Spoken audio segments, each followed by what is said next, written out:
जी सबको बैठाओ, जो खड़े हैं बैठाओ। मंचासीन यज्ञ के ब्रह्मा वेदों के प्रकांड पंडित आचार्य गुरुवचन शास्त्री जी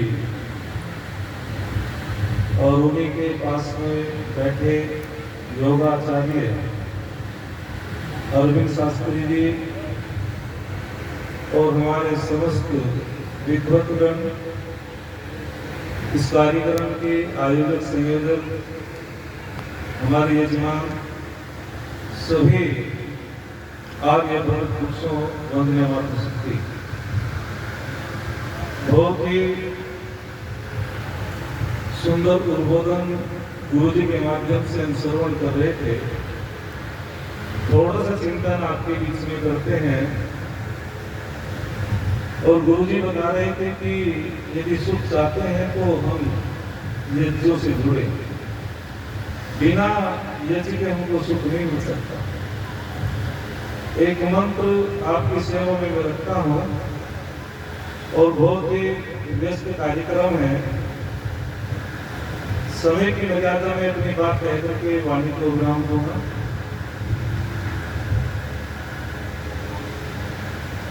जो हमारे ऋषियों ने विधि बनाई है,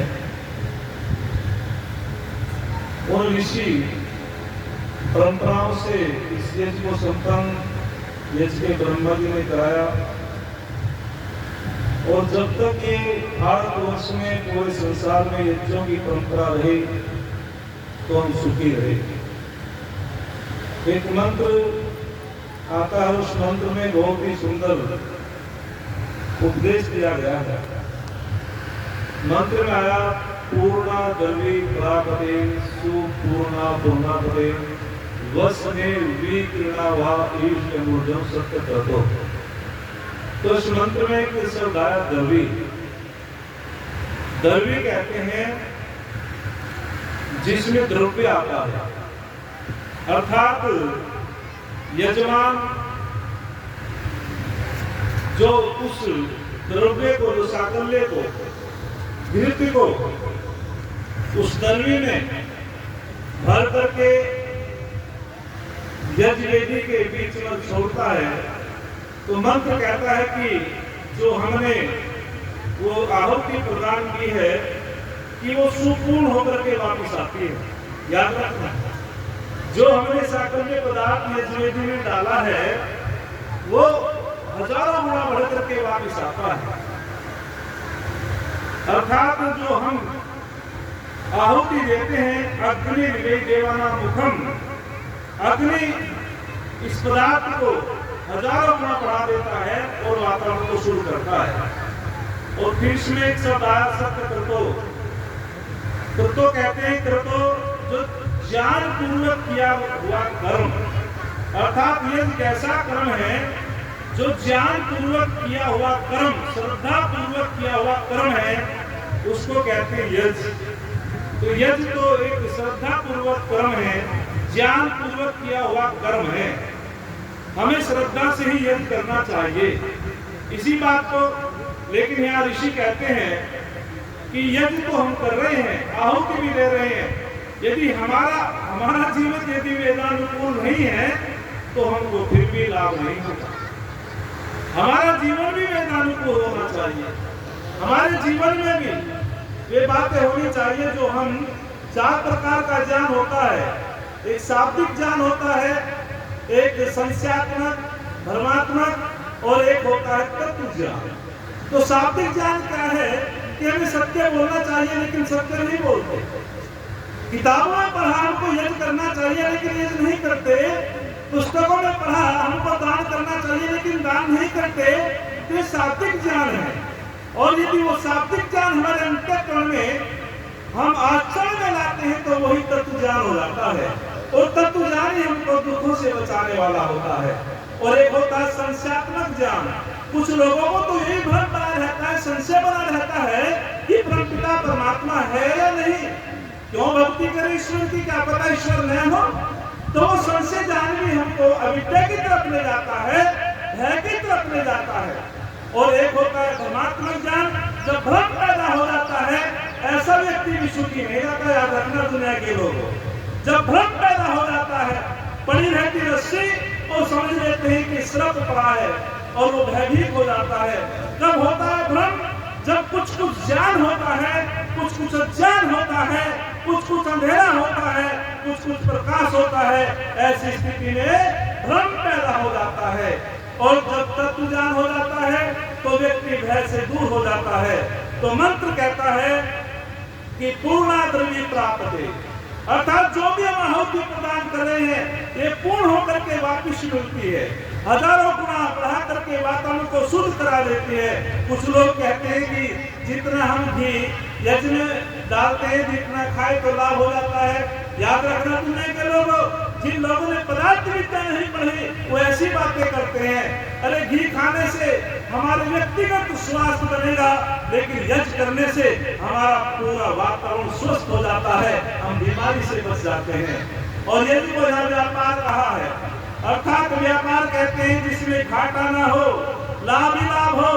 अच्छा, हम जो किसान खेती करते हैं और हम उसमें दाना बोते हैं, गेहूं आदि ज्वार आदि बोते हैं, यदि एक ही हमने दाना बोया और एक ही बारिश लगे कोई खेती करेगा?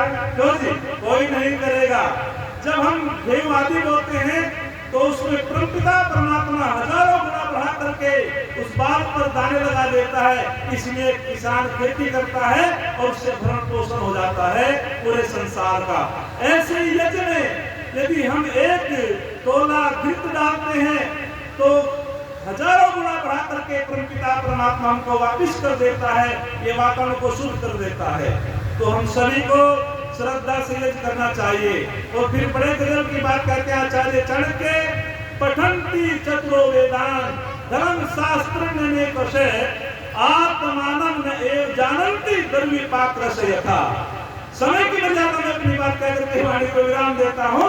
आचार्य चाणक्य कहते हैं कि ये संसार के लोगों, जिस प्रकार से 6 रसों वाले व्यंजनों में वो चमचा सुरुआ पड़ा रहता है, लेकिन उसको उसके स्वाद का कोई ज्ञान बोलो नहीं होता है।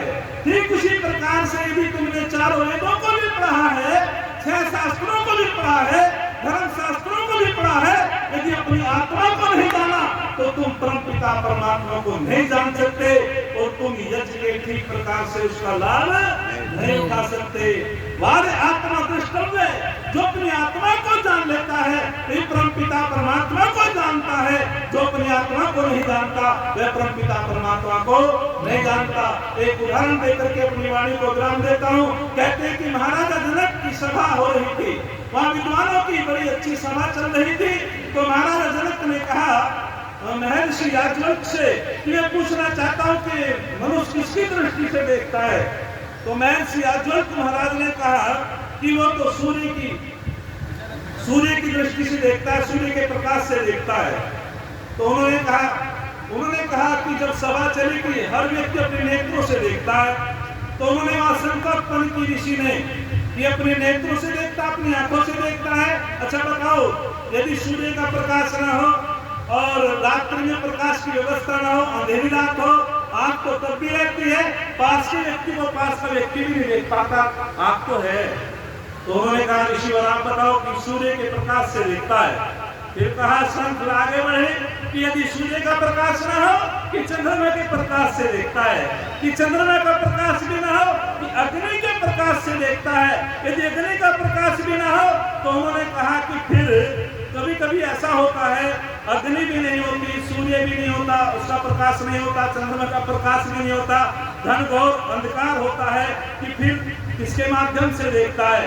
उन्होंने कहा फिर वाणी के माध्यम से देखता है, याद रखना, फिर वाणी के माध्यम से देखता है। फिर उन्होंने कहा कि वाणी भी ना हो, कोई गूंगा व्यक्ति हो, फिर किसके माध्यम से देखता है? तो ऋषिवर कहते हैं कि वो अपनी आत्मा के प्रकाश से देखता है। जो अपनी आत्मा को जान लेता है वो परमपिता परमात्मा को जान लेता है। तो हमें निश्चय से यज्ञ करना चाहिए। यज्ञ तो निश्चित रूप में स्वर्ग काम यज्ञ, यदि हम सुख चाहते हैं तो हमको यज्ञ करना चाहिए, और बिना यज्ञ के हम सुख प्राप्त कर नहीं सकते। एक क्षण कहकर के मैं अपनी वाणी को विराम देता हूँ। किसी ने कहा है, अरे लोग डूबते हैं अपने आप, समुद्र को दोष देते हैं। लोग डूबते हैं अपने आप, समुद्र को दोष देते हैं। मंजिल न मिलने पर किस्मत को दोष देते हैं। अरे खुद तो संभल करके चलते नहीं, यदि लग जाए ठोकरे तो पत्थर को दोष देते हैं, यदि लग जाए ठोकरे तो पत्थर को दोष देते हैं। देखिए ओम सम जो गुरु जी ने समय दिया था उस समय के अंतर्गत